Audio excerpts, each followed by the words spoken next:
bat. Oh, wow. Look at that. Look at that. Oh, man. That is so awesome. I hope you can hear me because last night I was sitting here talking my ass off for the first 28 minutes and nobody says a damn thing. No sound. No sound. Thank you, sir. So, anyway, I checked my mic and yes, it's obviously something that I did. I ended up having to take my microphone off entirely, and that's that. So, hopefully, this flies because it's time for us to get serious about something. I've been leading to a lot of things lately, and just so you know, all right.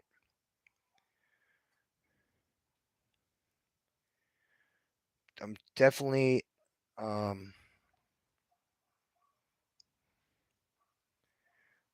I am very okay. Okay, so we're checking, checking. Oh, it worked like a charm. Good for you. Good for me. What do we got here? Oh, look at that. If you guys ever come to Mexico and you have never had non-GMO fried chicken, okay? I'm talking about fried chicken that is made in a steamer. I believe it's cooked in peanut oil. So it's a seed oil, so it causes you fuck tons of inflammation. Then it is deep fried, and it is something else. Something to write home to. They actually make big sandwiches out of big old burgers out of them. Pretty good. So anyway, all that food crap talk aside, hopefully we don't have a lot of barking in the next 5 seconds because there's dogs running around everywhere outside. So anyway, so if you do relate to what I'm about to talk about, um, and it's really it's just a matter of accepting the fact that you do have some form of brain damage and that you're not the only one who has these issues because there might be and I've attributed this to environment, to obviously brain trauma, concussions, any type of hits that you've taken. Car accidents are a big one. And then the medicines used to reverse brain damage are actually cognitively amazing. It turns out the stuff that I found for a cognitive enhancement is used for brain damage. Now, for a healthy brain, a lot of these nootropics, which are just amino acids, uh, have been able to help a lot of people who have memory issues. I have a feeling that some of these were intentionally taken off the market originally, like L-Dopa, things like that, where it was for Parkinson's disease. Now, in the 90s, if you guys didn't know, I was part of the anti-aging revolution, if you will. It was the 1990s. I was in my 20s, and I worked day and night studying and researching nootropic drugs that were helpful for soldiers who had brain trauma. Well, guess what? It turns out that the number one on the list is called paracetam. Paracetam is just a regular amino acid that is an over the counter supplement that you can buy in most of all of Latin America, all of Europe. You don't need a prescription for it. It's amazing how quickly somebody who has got poor memory skills, repeats, things like that, if they have brain damage, or this was, I believe, like I said, this was initially started. The first trials were in Russia for alcoholics. Turns out paracetam puts the brakes on alcoholism. It curves the sort of the 1,000-yard stairs of trauma.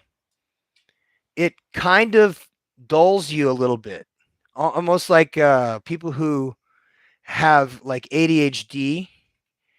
They don't metabolize folic acid, so if they go for like a week without eating any bread or any flour or any products that's wrapped in plastic, because the first thing on there is folic acid, if you can't metabolize it, you can't pay attention. And if you're a little boy and you can't pay attention, once you get to a point that brain is fixed just like that, there's no way to reverse it, supposedly. So I have been researching DMSO. I have been researching turmeric, which is the thing, the active ingredient. It's actually the name of the active ingredient, curcuma. You must put a little bit of black pepper, ground black pepper, in with curcuma. So that way the half life is 8 hours as opposed to friggin' 45 minutes. So I'm working on a handful of different remedies. Right now, I'm working on a menopause solution that is partial research, and part of it is through doctors that are working here. Because all the doctors that I know that are female are all in menopause. So I'm like, hey, why don't we do like a some sort of a thing where I'll give you a list of supplements, and then you can kind of like, as a doctor, do your own research and then determine whether or not this combination of herbs, which by the way, I have been to markets so huge where all they sell is herbs, spices, and strange pieces of wood, bags of flowers. I mean, anything that could be considered medicinal. Leaves of every imaginable shape, size, color, and these are not intended for bruja stuff. These are people who know this native, these native cures, if you will, for stomach aches and for high blood pressure and for cramps or whatever. They all have sort of a book of secrets. And these weeds that you and I would look at, go, oh, look at all these weeds out here. One of them is a painkiller that's like instant aspirin. One of them is like a weed they use for teething babies. So there's all these plants, and every single one of them is edible. I was astonished that when we started to, here's the thing is that if I do not have some form of a project for these guys, including myself, to stay busy, a lot of people have idle hands. A lot of people's minds are very, very idle. And so to avoid problems with people, we want to make sure that we work as a team. We always have one person that we had a therapist that was here in house. And so if veterans were coming through, they would sit with her for like 3 or 4 hours for like the first day. And they would just come out crying and everything else. And I'm I stopped that. I stopped the whole therapy with the therapist because first of all, it's a woman who has never been to war and she's a yoga teacher. So there's not a whole lot of trauma for somebody who's literally lived a very comfortable life as compared to a guy who just came out of the woods in West Palm Beach. And he ends up on our doorstep. So that's why I say that there are brain damaged people that don't know that there is a solution for almost every single physical ailment that there is. And I didn't realize just how diabolical the pharmaceutical companies are. When when the Rockefellers started making petroleum, they owned all of the doctors and all the research and all the universities. So they only focused on medicines that were petroleum based, and anything that was considered, holistic or done with herbs was considered quackery. And regardless of what it might have been, dandelions, for example, are a very common flower. You could go out to your yard and see dandelions. You see the thing, and those are dandelions. The root itself lowers blood pressure. And if prepared correctly with a tea, somebody who's having, let's say, a very high blood pressure situation, um, especially you guys with your nosebleeds and all that stuff, one little glass of tea and you will definitely be pissing out dandelions because it's a diuretic. It's a natural diuretic. It's also dangerous if you take it with potassium. So if you take anything that potassium is a very dangerous drug that could actually cause a heart attack if taken with any form of diuretics. But the point is that these are things that grow in the wild here in Mexico. I've identified so many that I actually started writing a book about it. So thank you to all the people here who've given me all their family recipes, and this has been good. This has been really good for me to learn these things because they're not something that we learn from our family members. They don't know how to do anything like this. So fortunately, my superpower, fortunately or unfortunately, okay, you're going to say, well, what the hell happened to you? Blah, blah, blah. Not important. Um, but living with brain damage, regardless of what kind it is, uh, the point is that you're always treating it with something that kind of disrupts the circuitry that caused the brain damage to begin with. So I'm going to give you guys just the opposite of what we have been told is true. That is, instead of staying home, we need to go outside. And instead of putting on sunscreen, we need to set a timer so that we're not in the sun too long. I'm talking about veterans who have problems mentally.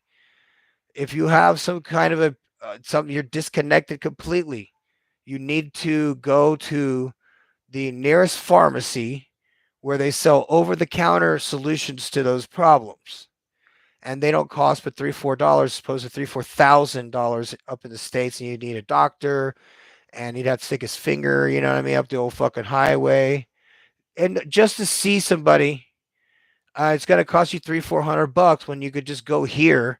And if you need to do a consult with a doctor, there's a doctor there at the pharmacy.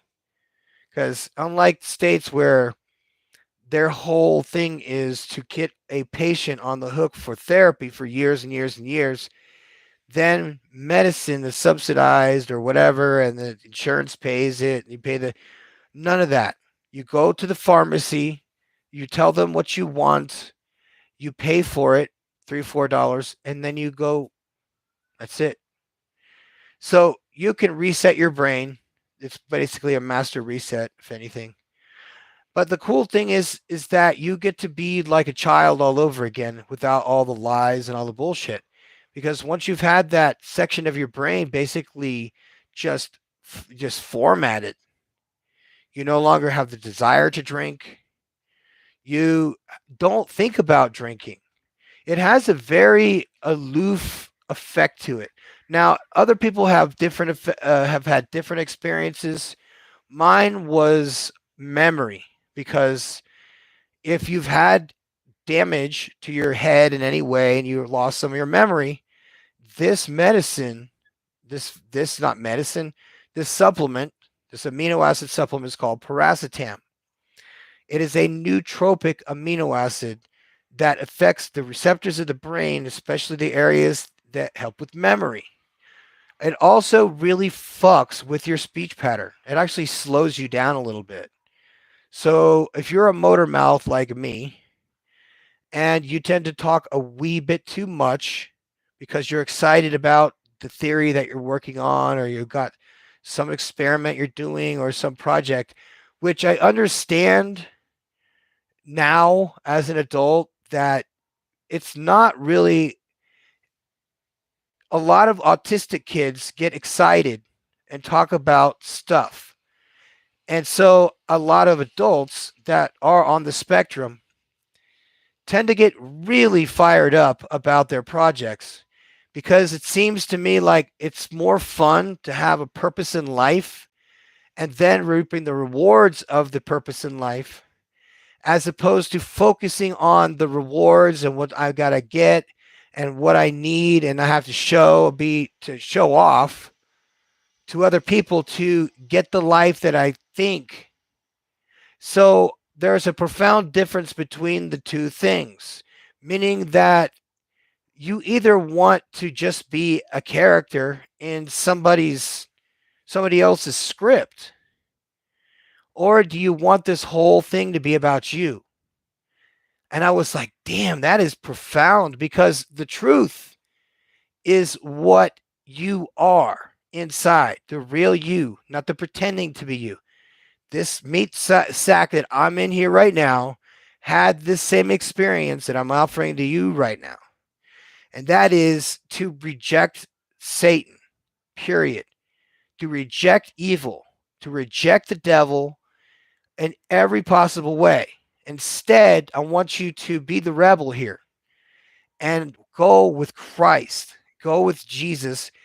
And the thing is, if you really want to be a rebel today, you go with God. And people ask me, wow, how can you be sure? I'm like, what? How can I be sure about the Lord? Look at us. We're the only group. We're the only group of people that people just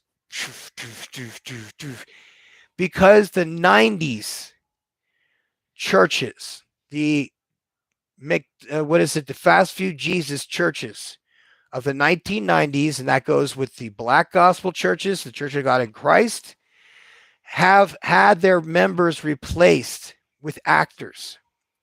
And these actors go and tell the congregation that it's okay to sin, they started off with the divorce.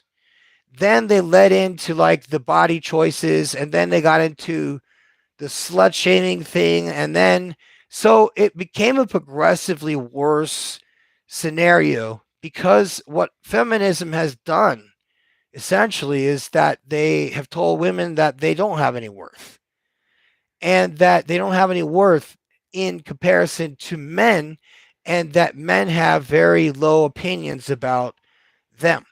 So they have made it very possible and very easy because feminists have made it very easy for promiscuous men to just take over because they think they don't want a relationship, or if they think they want to have a baby, it's to have a baby, somebody that they can dress up and play with like a fucking doll, maybe even dress up like the guy that broke their heart.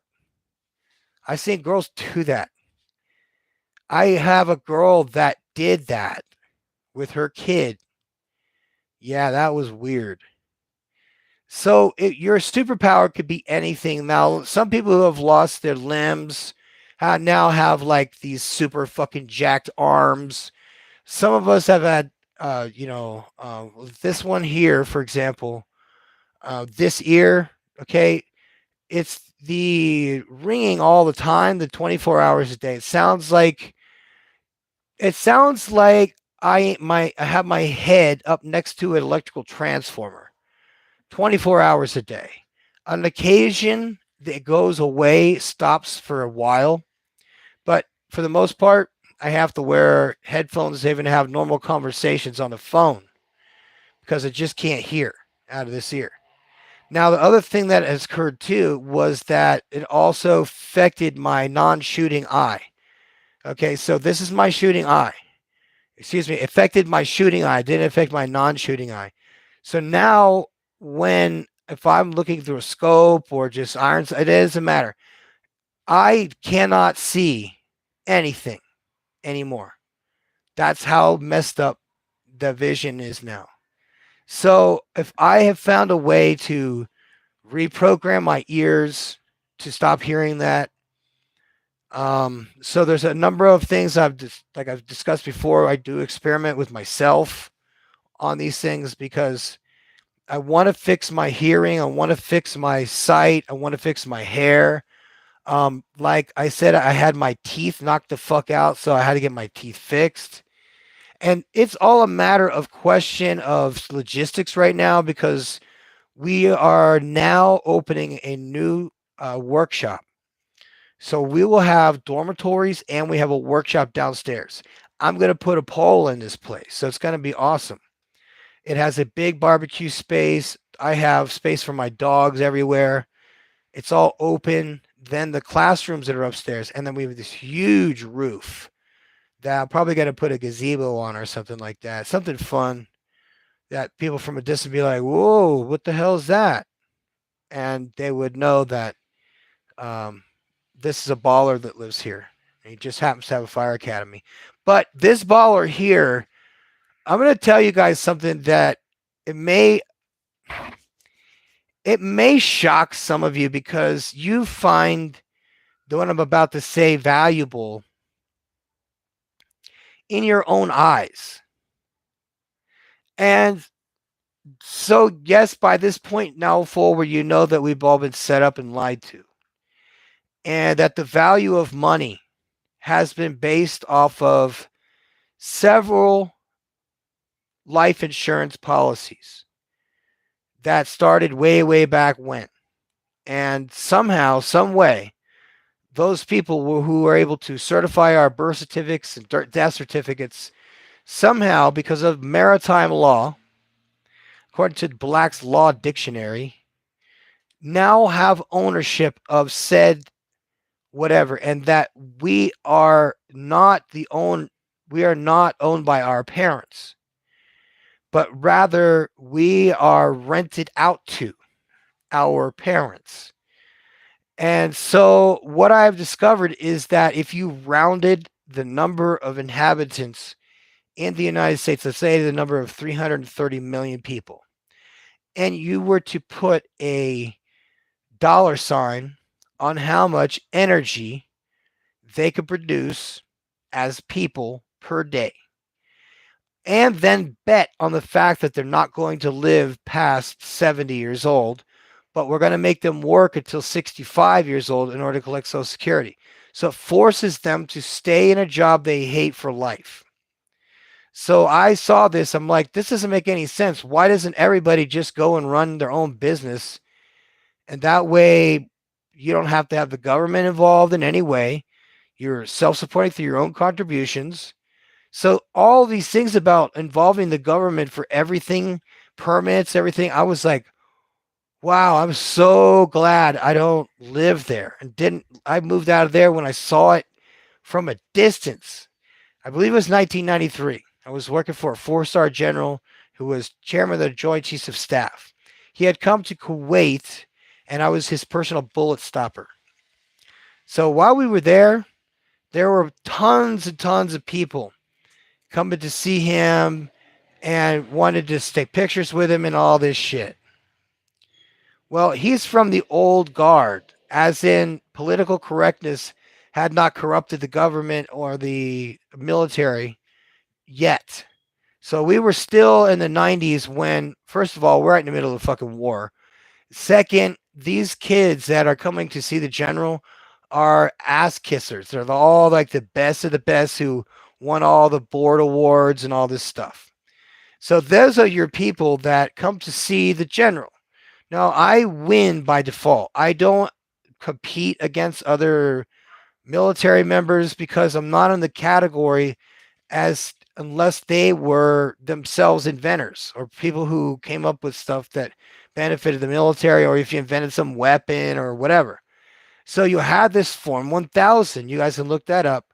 And if you got the Form 1000 approved, you could have probably had been sitting on a patent worth billions and billions of dollars, and the military would happily write you a check for $1,000 and give it to you and tax you for inventing something that changes the whole dynamics of fraud, waste, and abuse, and eliminates people wasting, resources and materials. So there's all these positive benefits to all the things that I'm saying, but yet People knowing the benefits, knowing that it eliminates a problem, will go ahead and allow it to proceed. And so I'm beginning to wonder. We've now discovered there's a lot of incompetent people in high places. There are a lot of incompetent people that have been strategically installed.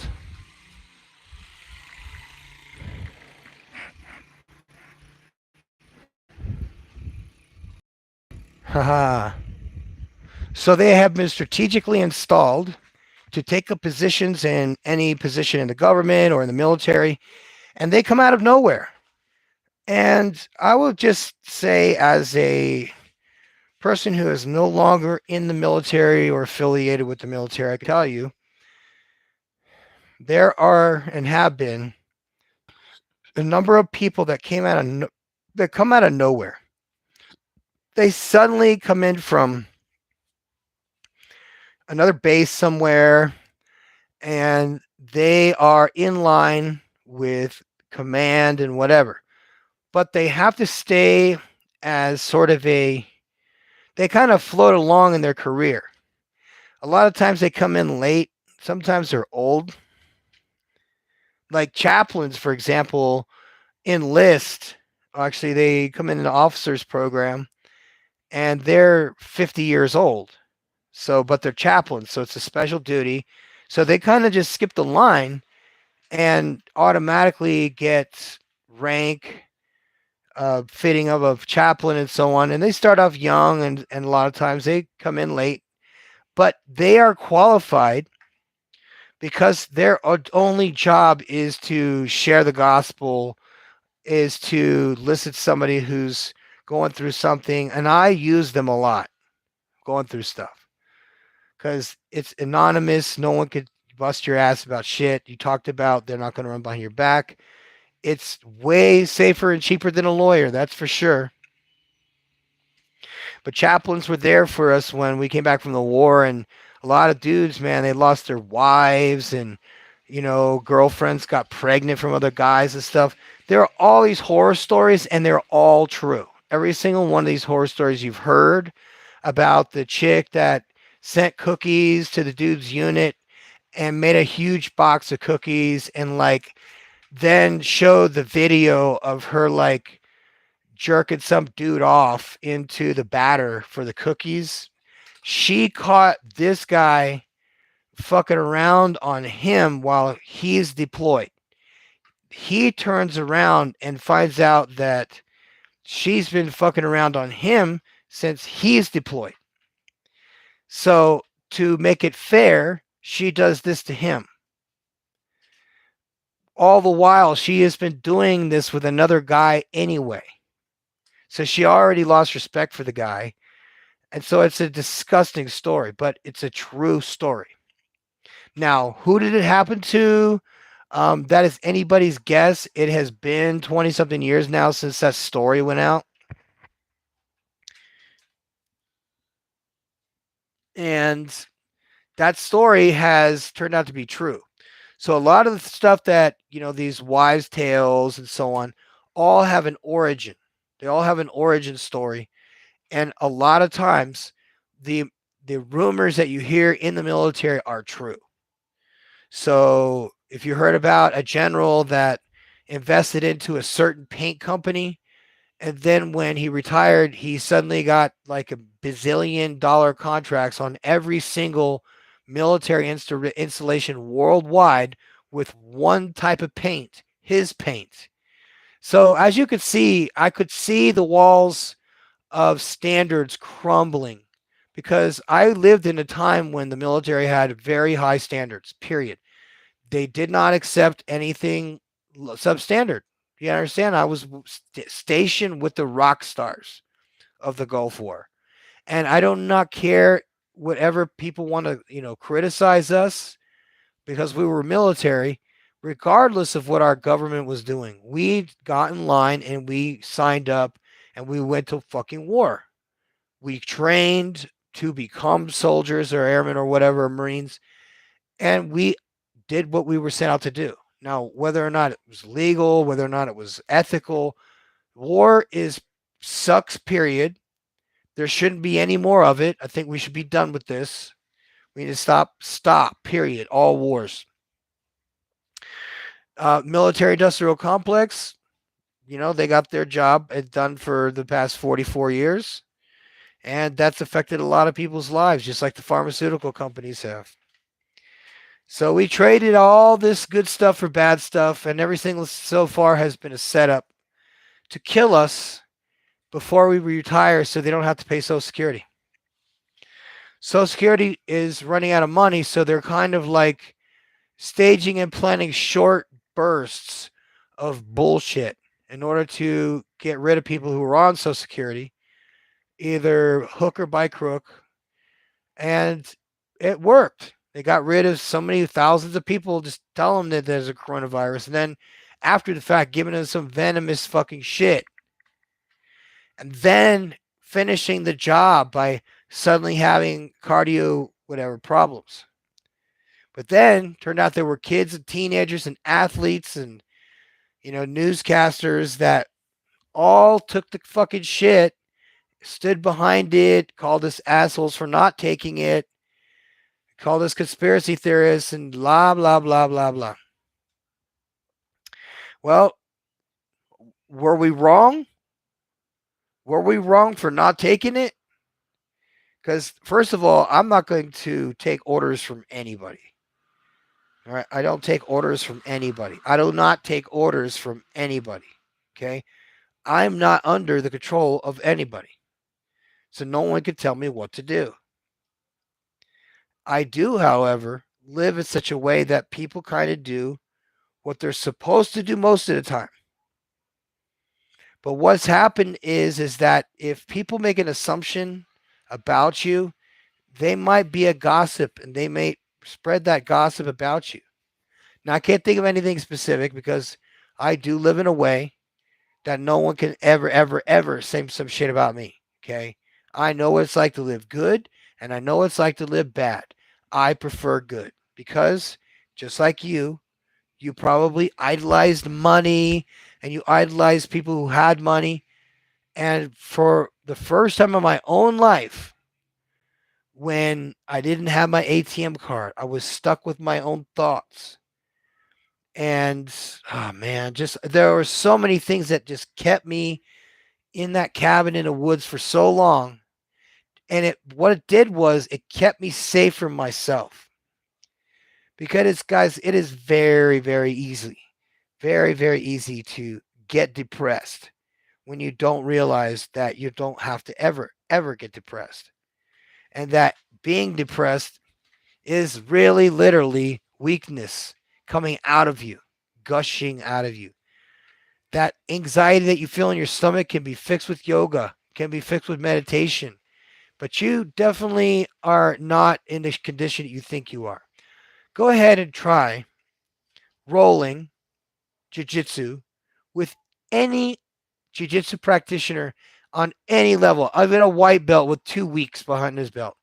You'll find out really quickly just how powerful jiu-jitsu can be. Somebody with just 2 or 3 moves that they know perfectly will choke you to fuck out, like put you in the hospital if they don't let go.